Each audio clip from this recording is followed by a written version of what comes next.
Hello बच्चों, जय हिंद। तो आज का टॉपिक कोलिगेटिव प्रॉपर्टीज, जिसको हिंदी में आप क्या बोलते हैं, अणु संख्या गुणधर्म या अणु संख्या गुणधर्म। तो ये बिलियन की क्या गुण है रखता है, जो इसके बारे में इसका ज़्यादा इंपॉर्टेंस है आपके लिए, बिलियन के लिए, आपके लिए भी इंपॉर्टेंट है, क्योंकि इसमें से एक अणु संख्या गुणधर्म आपके क्वेश्चन में आता है, यानी बोर्ड पेपर में आ सकता है। चाहे क्वथनांक निन, चाहे हिमांक का अनुमान, चाहे पराशर दाब। चौथा, वाष्पदाब में अपेक्षिक अनुमान। मैंने चारों को जो बोला है एक एक करके बताएंगे। पहले आप कोलिगेटिव प्रॉपर्टीज यानी अणु संख्या गुणधर्म को समझ तो लीजिए, परिभाषित तो परिभाषा उसका जान लीजिए। तो परिभाषा जानने के लिए आपको जानना है नंबर किसका, बिलियन के में जो घुले विले है उसके नंबर को जानना है, नंबर डिपेंडेंट प्रॉपर्टीज को जानना है, जिसको आप कोलिगेटिव प्रॉपर्टीज कहेंगे। तो चलिए देखते हैं हिंदी में परिभाषा। अणु संख्या यानी अणुओं की संख्या पर निर्भर करने वाला गुण किसका, बिलियन का। किसका, किस में, बिलियन में घुले विलेय के अणुओं की संख्या पर निर्भर करने वाला गुण। हालांकि यह अणु के साथ साथ आयंस भी हो सकता है, परमाणु भी हो सकता है। तो हम यहाँ अणु के नाम है, इसलिए उसमें डिटेल जब सोच बढ़ेगी, आपकी समझ बढ़ेगी, तो वो अणु की जगह पर आयन भी ले सकते हैं, यानी आयन भी हो सकता है। लेकिन हम एक नाम देकर अणु की बात करके समझाने का प्रयास करते हैं, इसलिए एक नाम दिया गया। अब अणु, आयन संख्या गुणधर्म, परमाणु संख्या गुणधर्म, ऐसे नाम होता है तो कन्फ्यूजन होता है, इसलिए एक नाम दिया गया अणु संख्या गुणधर्म। और अणु की जगह परमाणु या आयन भी हो सकते हैं। तो चलिए परिभाषा पढ़ते हैं। विलियन का वह गुण या गुणधर्म जो उसमें, किसमें, बिलियन में, जो उसमें घुले विले की संख्या पर निर्भर करता है। किस पर निर्भर करता है, संख्या पर निर्भर करता है, उसे अणु संख्या गुणधर्म कहते हैं। विलेय की संख्या पर, ना कि उसकी प्रकृति पर। यहाँ पे एक शब्द जोड़ दीजिएगा, संख्या पर, ना कि उसके प्रकृति पर। प्रकृति का मतलब यहाँ है कि वह क्या है और कितना बड़ा है। क्या है और कितना बड़ा है इस पर निर्भर नहीं करता, केवल कितना है इस पर निर्भर करता है। यानी केवल संख्या पर निर्भर करता है, न कि उसके प्रकृति पर। प्रकृति पर निर्भर नहीं करता है कि वो क्या है और कितना बड़ा है, कि उसकी साइज क्या है, कितना बड़ा है यानी उसकी साइज, इस पर निर्भर नहीं करता। तो वह कहलाएगा गुण अणु संख्या या अणु संख्या गुणधर्म।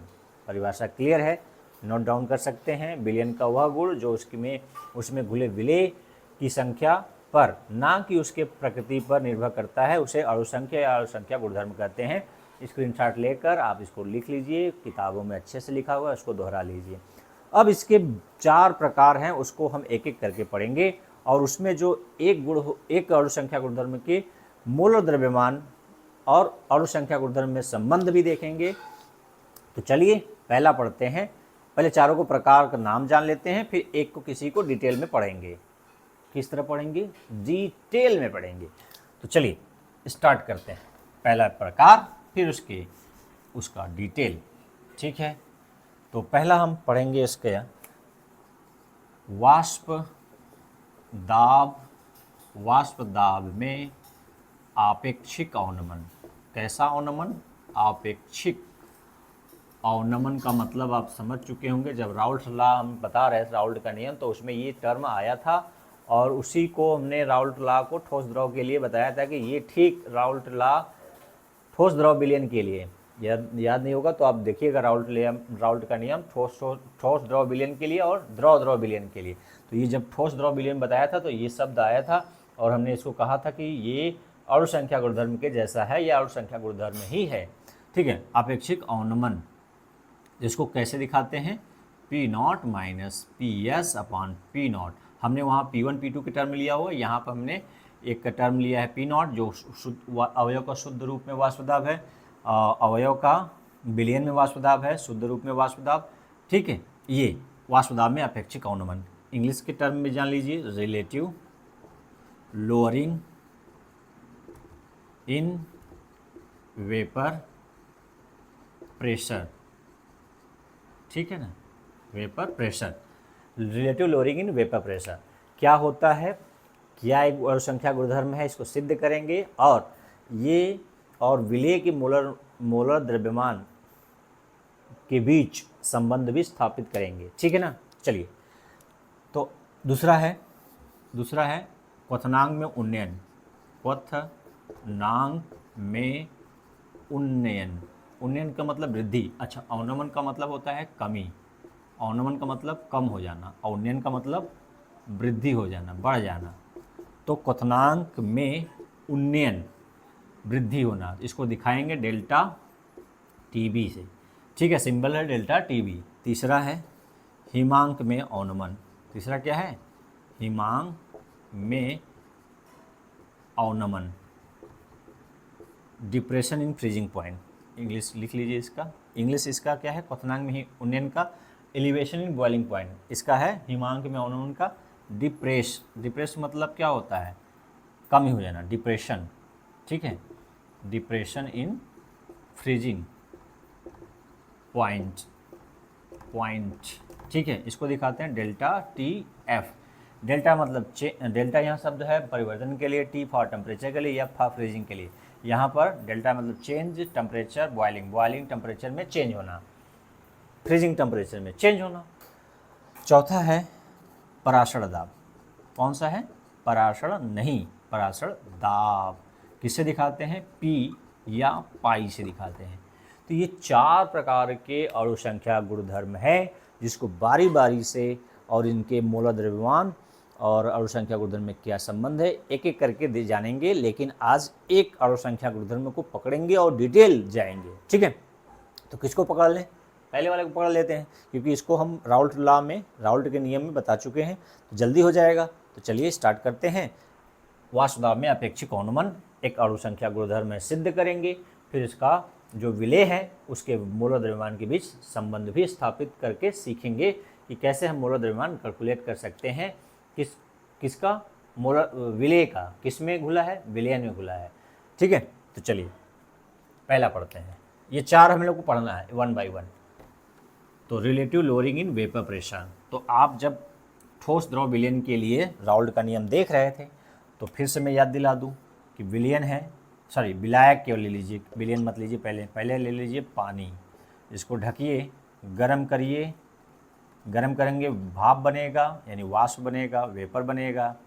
तो वेपर क्या करता है, दबाव डालता है चारों दिशाओं में, लेकिन हमने आपको बताया था कब, साम्यावस्था, यानी जब लिक्विड वेपर में जा रहा है, वेपर लिक्विड आ रहा है वापस, तो साम्यावस्था यानी जब रेट ऑफ लिक्विड वेपराइजेशन और संघनन, वाष्पीकरण और संघनन बराबर है तो साम्यावस्था है। उस समय वाष्प द्वारा जो द्रव की सतह पर डाला गया दबाव उसे वाष्प दाब कहते हैं।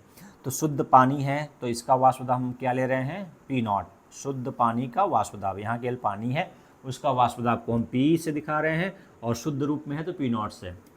अब उसी उतने ही पानी में हमने पानी में क्या घोल दिया है, कोई अवाष्पशील विलेय घोल दिया है, ठीक है ना। ये जो काला काला दिख रहा है ये विलेय है, विलेय में मान लीजिए कि ये चीनी घोल दिया गया है, क्या घोल दिया गया, चीनी, और किस में घोला गया है, पानी में, पानी की मात्रा बराबर है जितना इसमें था। अब इसमें जो वाष्प बनेगा, यदि आप इसको भी उतने ही टेम्परेचर पे हीट कर रहे हैं या नहीं हीट कर रहे हैं तो उतना ही टेम्परेचर रख रहे हैं, ठीक है, तो इसका भी वाष्प बनेगा, लेकिन ये वाष्प जो बनेगा, जो दबाव रहेगा इसकी तुलना में कम रहेगा, क्योंकि इसमें चीनी के जो कण है ना, वो पानी के कणों को वाष्प बनने से क्या करेंगे, रुकावट डालेंगे, उतना ही वाष्प बनने के लिए ज़्यादा ताकत लगानी पड़ेगी।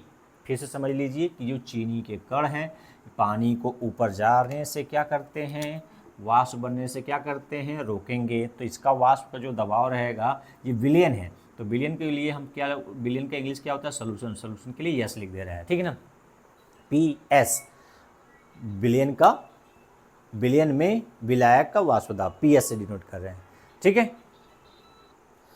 विलयन में विलायक का वाष्प दाब, तो यहाँ शुद्ध विलायक का वाष्प दाब है पी नॉट, यहाँ पर विलयन में विलायक का, क्योंकि चीनी तो भाप बनेगा नहीं, वाष्प बनेगा नहीं, जो भी वाष्प बनेगा किसी का, पानी का, यानी विलायक का, तो विलायक का वाष्प दाब को यहाँ पर किसे डिनोट कर रहे हैं, पी एस से, ठीक है ना। अब इसका वाष्प दाब ज़्यादा है, इसका वाष्प दाब कम है, तो कितना कम है, तो इसको डेल्टा पी से निकालेंगे तो पी नॉट माइनस पी, ठीक है। ये क्या हो गया, अवनमन, क्या हो गया, सिर्फ कमी आया, अवनमन, यानी कमी कितना हुआ पता चल जाएगा, पी नॉट में से इसको घटा दीजिए, ये अवनमन हो गया, ठीक है। अब हमें यहाँ पर शब्द लेना है आपेक्षिक अवनमन, वाष्प दाब में आपेक्षिक अवनमन, वाष्प दाब में कमी, और वो कमी कितना गुना कम है वास्तविक माने शुद्ध विलायक वाले से, इसको बोलते हैं आपेक्षिक। ये सिर्फ अवनमन होता है तो यहाँ से P naught minus P S S for solution, ठीक है। अभी क्या करना है, वाष्प दाब का आपेक्षिक अवनमन ज्ञात करना है, तो ठीक है। तो आपेक्षिक अवनमन के लिए क्या कहेंगे, delta P upon P not, delta P upon P not, P not क्या है, शुद्ध अवस्था में विलायक का वाष्प दाब, और डेल्टा पी को हम कैसे लिख सकते हैं, P naught minus P S, और पी नॉट नीचे है, तो ये वाष्प दाब में अपेक्षिक अवनमन हो गया, ठीक है। अब ये देखा गया कि ये जो विलेय है, ये जो विलेय चीनी है या कुछ भी विलेय घुला रहेगा, उसकी मात्रा पर निर्भर कर रहा है कि ये वाष्प दाब में कितना कमी आ जाएगा। यदि आप थोड़ा सा चीनी लिए हैं, 10 ग्राम लिए हैं तो थोड़ा कमी आएगा, 100 ग्राम लिए हैं तो थोड़ा ज़्यादा कमी आ जाएगा।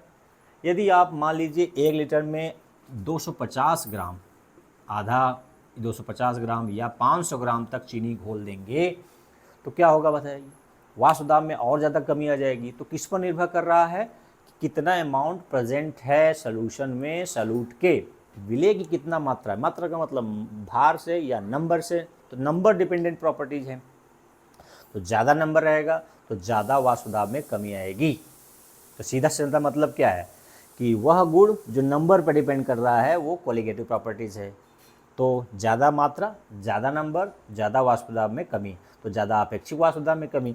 तो किस पर निर्भर कर रहा है, विलेय की मात्रा, विलेय का नंबर, विलेय का नंबर को हम यदि उसको हम एक्सप्रेस करें मोल अंश में, किस में, मोल अंश में एक्सप्रेस करें, तो ये जो बराबर होगा किसके बराबर होगा, मोल अंश ऑफ विलेय, विलेय के मोल अंश के बराबर होता है, विलेय के मोल अंश या प्रभाज के बराबर होता है क्या, आपेक्षिक वाष्प दाब में अवनमन जो है delta P upon P not, इसको लिख सकते हैं P naught minus P S, घटाने पर जो आएगा अंतर आएगा, भाग देंगे तो आपेक्षिक आ जाएगा, ये किसके होगा, विलेय के मूलांश के बराबर होता है, ठीक है।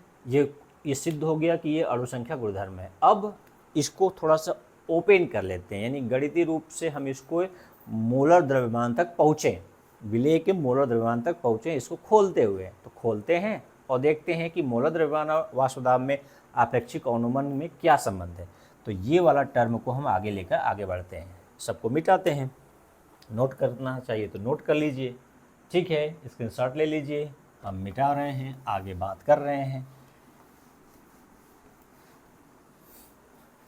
आगे बात करेंगे। तो ये आएगा, क्या आएगा, P naught minus P S upon P naught equal to x2।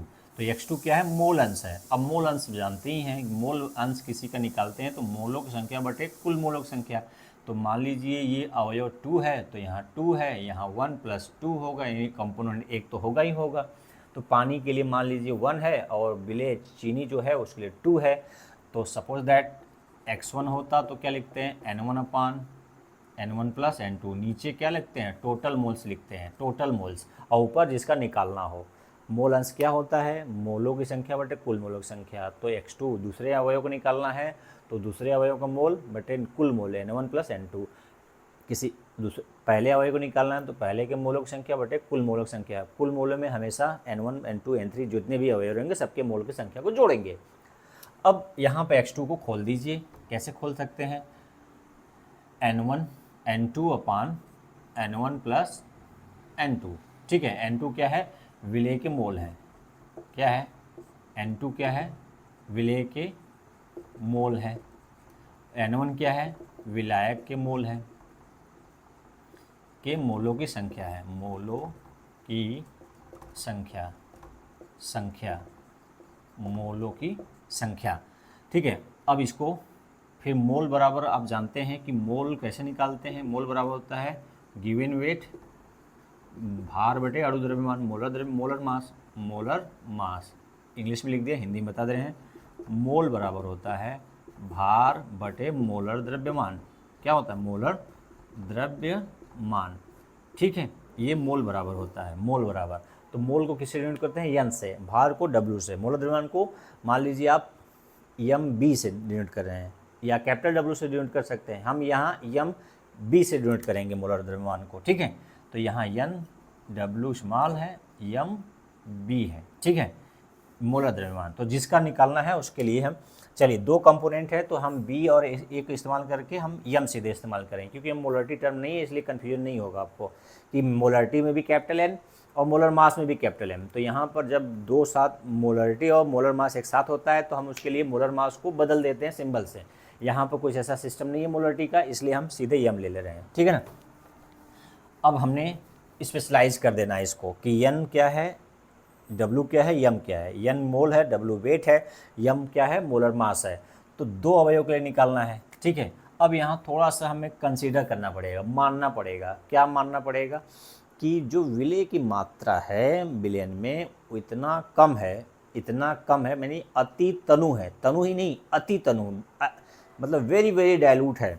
तो हम इसकी तुलना में, पानी के मोल की तुलना में विलय के जो चीनी के जो मोल्स हैं उसकी संख्या बहुत ही कम है। तो हम ये लिख सकते हैं P naught minus P not. यहाँ पर जो एन की तुलना में हम यहाँ बात करेंगे, क्या बात करेंगे? N2 अपान N1 करेंगे। क्यों करेंगे? कि जो N2 है ये बहुत ही कम है, किसकी तुलना में? N1 की तुलना में बहुत ही कम है। तो हम नीचे इसको तुलना करके छोड़ देते हैं, नेगलेक्ट कर देते हैं, नगण्य मान लेते हैं। किसकी तुलना में? विलायक के मोल की तुलना में विलेय के मोल की संख्या बहुत ही कम है। तो नीचे वाले में ड्रॉप कर दी, लेकिन ऊपर तो रहेगा क्योंकि अकेले किसी से तुलना नहीं किया जा रहा है, लेकिन नीचे अब तुलना की जा रही है। तो इसलिए हमने इसको ऐसे लिख दिया। अब इसको हम खोल लेंगे इस फॉर्म में। तो हमने जनरल लिखा है तो W अपान M1, यदि N1 लिखेंगे तो क्या लिखेंगे? W1 अपान M1, और N2 लिखेंगे तो क्या लिखेंगे? W2 अपान M2।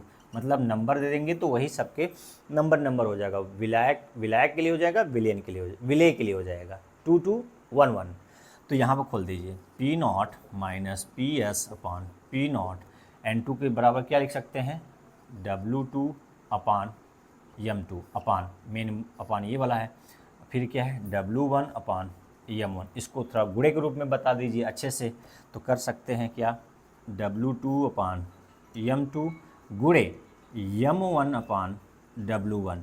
ये क्या हो जाएगा? P naught minus P S upon P not.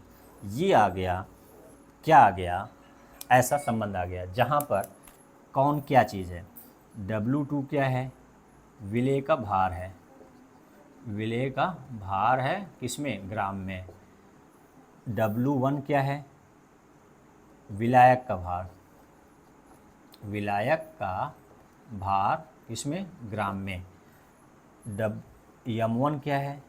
विलायक का मोलर द्रव्यमान, विलायक का मोलर द्रव्यमान ग्राम में। और M2 क्या है? विलेय का मोलर द्रव्यमान ग्राम में, विलेय का मोलर द्रव्यमान किसमें? ग्राम में। और ये तो बता ही चुका हूँ कि पी नॉट क्या है? शुद्ध अवस्था में विलायक का वाष्पदाब। पी एस क्या है? विलायक का वाष्पदाब विलयन में। और पी नॉट क्या है? वो वही है, विलायक का है। तो ये संबंध आ गया। यदि आपको इसमें ये इधर का पता है, ये पता है, ये पता है, ये पता है, तो M2 निकल जाएगा। M2 क्या है? विलेय का मोलर द्रव्यमान। यानी इसमें से आपको मेन किसका निकालना होगा? M2 मोलर द्रव्यमान किसका? विलेय का मोलर द्रव्यमान के लिए ज़्यादा क्वेश्चन करेगा, इसी के लिए विलेय का मोलर द्रव्यमान निकालना होगा। तो ठीक है, तो ये उसका क्या हो गया? गणितीय रूप हो गया। इसमें कई चीज़ें दी रहेगी, केवल एक चीज़ पूछेगा जिसको नहीं पता, जो मतलब इन ऐसे संबंध में सब कुछ दिया रहेगा, केवल एक चीज़ नहीं दिया रहेगा, तो उसको चीज़ को ट्रांसफ़र करके या पक्षांतर करके निकाल सकते हैं। ठीक है, यदि पक्षांतर करेंगे तो कुछ ऐसा लिख सकते हैं। कैसा लिखेंगे? यदि हम इसको शॉर्टकट क्या लिख सकते हैं, इसका वैल्यू रख कर मान लिखा लीजिएगा P upon P0 W2 M2 M1 W1। यदि आपको क्या चाहिए, M2 चाहिए, तो यहाँ M2 लिखेंगे इधर, और इधर M2 ट्रांसफ़र कर लेंगे, और इसका मान दिया रहेगा कि वाष्प दाब शुद्ध अवस्था में विलयन में, ठीक है। तो इसको रख कर चलिए हम बता ही दे रहे हैं, यहाँ ट्रांसफ़र कर लीजिए। तो W2 इंटू M1 अपान W1, यहाँ क्या करेंगे, ये नीचे आएगा डेल्टा P और ऊपर हो जाएगा ये P0 माइन, ठीक है। तो ये W2 निकल जाएगा, लेकिन ऐसा ज़रूरत कम पड़ेगा, इसी जगह से इसका मान निकल के केवल M2 पूछेगा, ठीक है। तो इस तरह से क्वेश्चन जब देखेंगे आप न्यूमेरिकल, तो इस फार्मूले पर आप पुट करके मोलर मास निकाल सकते हैं, ठीक। तो आपने पढ़ा कि आज कोलिगेटिव प्रॉपर्टीज़ क्या है, कितने प्रकार का है, और उसमें से वाष्प दाब में अपेक्षिक अवनमन इस तरह से सिद्ध कर सकते हैं कि वाष्प दाब में अपेक्षिक अवनमन एक आवर्त संख्या गुणधर्म है, और उसकी सहायता से विलेय का मोलर द्रव्यमान आप निकाल सकते हैं, ठीक। तो आज के लिए इतना ही, फिर मिलते हैं अगले वीडियो में एक अलग कोलिगेटिव प्रॉपर्टी या आवर्त संख्या गुणधर्म के साथ। तो वीडियो को SSL करके सपोर्ट करें वीडियो को, ताकि मेरा मन लगे पढ़ाने और पढ़ने में।